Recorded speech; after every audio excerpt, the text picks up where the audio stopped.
Assalamualaikum warahmatullahi wabarakatuh.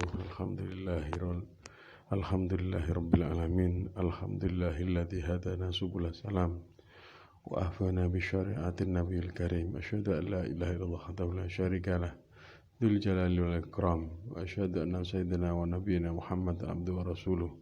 Allahumma shalli ala sayyidina Muhammad wa ala alihi sahbihi ajma'in. Wa tabi'ina bi ihsani ila yaumiddin. Alhamdulillahirabbil alamin. Saudara-saudaraku yang dirahmati Allah, alhamdulillah pada kali ini kita akan membahas tentang 5 keistimewaan daripada orang berpuasa, yang mana di saat ini adalah masih dalam bulan puasa. Kita akan membahas 5 keutamaan atau keistimewaan orang-orang yang melaksanakan ibadah puasa. Rasulullah SAW bersabda dalam sebuah hadis yang diriwayatkan dari Abu Hurairah bahwa umat Islam mendapatkan 5 keistimewaan dengan datangnya bulan Ramadan. Sebagaimana beliau tegaskan berikut ini: u'tiyat ummati khamsa khisalin fi Ramadan la tu'tuhunna ummata min umami qabliha. Di bulan Ramadan umatku diberi 5 keistimewaan yang tidak diberikan kepada umat-umat sebelumnya. Dan kelima keistimewaan tersebut adalah yang pertama, khulufu fami shaimi atyabu indallahi min rihil miski. Artinya bau mulut orang berpuasa di hadapan Allah lebih baik daripada minyak misik.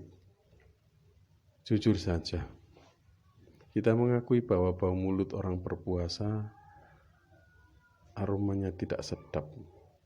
Dan ini terjadi karena produksi air liur dalam mulut dan dalam saluran pencernaan berkurang, sehingga menjadi lebih kering.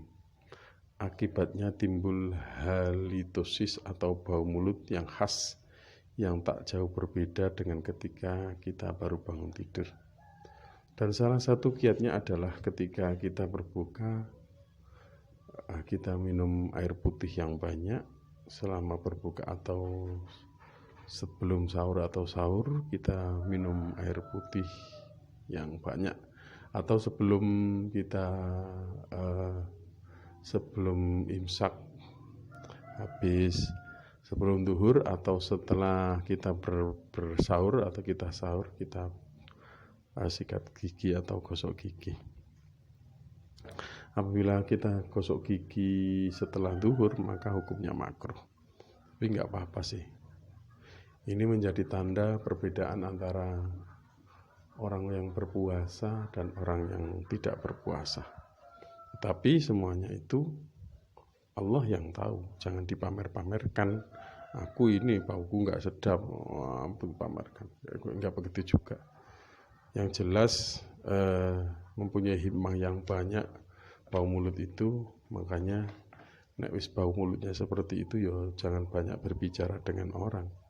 Banyaklah perbanyak zikir, baca Quran, baca sholawat, baca istighfar, belajar, dan seterusnya. Yang nomor 2 adalah wa tastaghfir lahum malaikat hatta yuftiru. Orang-orang yang berpuasa semuanya dimintakan ampun oleh para malaikat hingga mereka berbuka. Keistimewaan kedua ini menjadi keuntungan besar bagi orang-orang yang berpuasa. Kita semua tahu bahwa malaikat adalah makhluk yang tidak pernah bermaksiat kepada Allah, sehingga doa-doanya dikabulkan oleh Allah. Dari semenjak dia itu sahur, imsak sampai maghrib, dia terus, malaikat itu memintakan ampun kepada Allah bagi orang-orang yang berpuasa. Kita pun sering lupa meminta ampun kepada Allah. Jadi ya kita bersyukur saja. Kalau kita puasanya benar-benar puasa, ya dimintakan ampun oleh para malaikat. Itu yang kedua. Yang ketiga, wa tusaffatu fihi maraddatu syayatin wala lusuna fihi ila ma kanu yakhlisuna fi ghairi. Artinya di bulan ini para setan dibelenggu, yang semuanya tidak bisa lepas seperti di bulan lainnya. Kita tentu merasakan di bulan puasa ini kita merasa malas apa saja, kecuali beribadah. Ada yang terus-menerus berzikir, ada yang terus-menerus membaca kitab, ada yang terus menghafal Al-Quran, membaca Al-Quran, tadarus dan seterusnya. Ada yang suka sholat, ada yang suka baca sholawat, ada yang suka baca istighfar. Dibandingkan dengan selain bulan Ramadan. Karena apa? Mereka si penggoda itu dibelenggu oleh Allah. Setan-setan dibelenggu. Nah kalau misalnya ada orang yang bulan puasa masih saja melakukan maksiat. Nah, ini tidak bisa dijadikan alasan bahwa dirinya itu digoda setan atau digoda iblis. Karena apa? Iblis dan setan itu sudah dibelenggu. Jadi, kalau saja di bulan Ramadan masih ada orang yang berbuat maksiat, tentu itu mereka tidak bisa mengendalikan hawa nafsunya sendiri. Itu yang ketiga, bahwa setan dan iblis dipenjara oleh Allah, diikat, dibelenggu.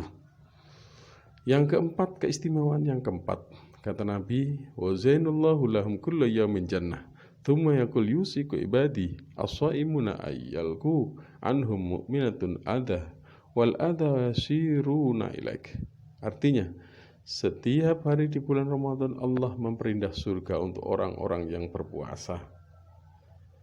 Jadi keistimewaan keempat ini Allah memperindah setiap hari di dalam puasa, memperindah surga, mempersiapkan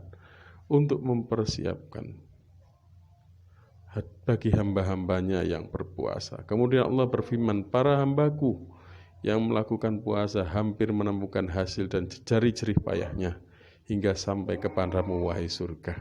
Nah ini. Jadi mereka itu yang berpuasa dipersiapkan oleh Allah dengan surga yang semakin diperindah oleh Allah, dipersiapkan untuk surganya Allah.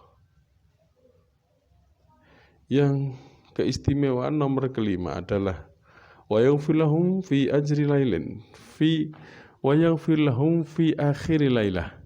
Qila ya Rasulullah ayyalatul qadar? Qala la walakinnal 'amilu innama yuwaffa ajruhu idza qada 'amalah. Artinya, dan di akhir malam bulan-bulan Ramadan Allah memberikan ampunan. Kemudian Rasulullah sallallahu alaihi wasallam ditanya, apakah itu malam Lailatul Qadar ya Rasulullah? Rasul berkata, tidak, bukan. Hanya saja bagi orang yang beramal maka akan mendapatkan pahala ketika sudah usai mengerjakannya. Nah, seperti itu. Alangkah indahnya setiap akhir malam itu orang-orang yang berpuasa dimintakan ampun oleh Allah, diberi ampunan oleh Allah, bukan diminta, diberi ampunan. Diberi ampunan oleh Allah, tapi bukan Lailatul Qadar.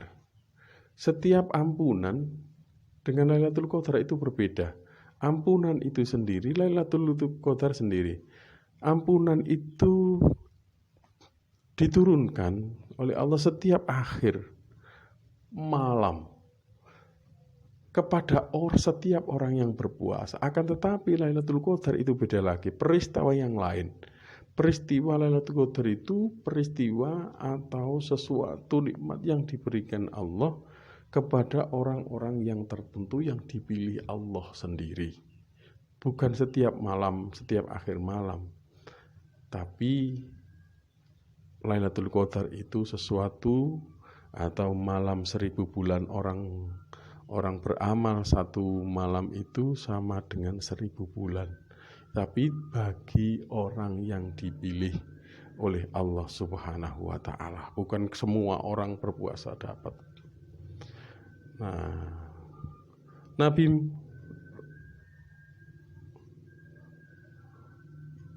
bersabda, "Man shoma Ramadhana imanan wa ihtisaban ghufira lahu ma taqaddama min dzambi." Kanjeng Nabi dawuh, barang siapa yang menjalankan ibadah puasa di bulan Ramadan semata-mata karena Allah dan karena mengharap ganjaran juga ridho Allah, maka diampunilah dosa-dosanya yang telah lewat. Nah, ini kita harus yakin. Kanjeng Nabi juga dawuh, kullu amalin ibnu adama lahu illa shauma fa innahu li wa ana azyubi. Kanjeng Nabi dawuh, semua amal manusia adalah miliknya kecuali puasa. Sesungguhnya ia adalah milikku, kata Allah, dan aku akan memberikan balasannya. Semua ibadah sholat, ibadah zakat, ibadah mencari ilmu, semuanya ibadah itu kembali kepada kita, tetapi diganjar oleh Allah, ditentukan ganjaran. Tapi kalau puasa, Allah yang memberi balasannya sendiri. Entah dibalas apa, kita tidak tahu. Semoga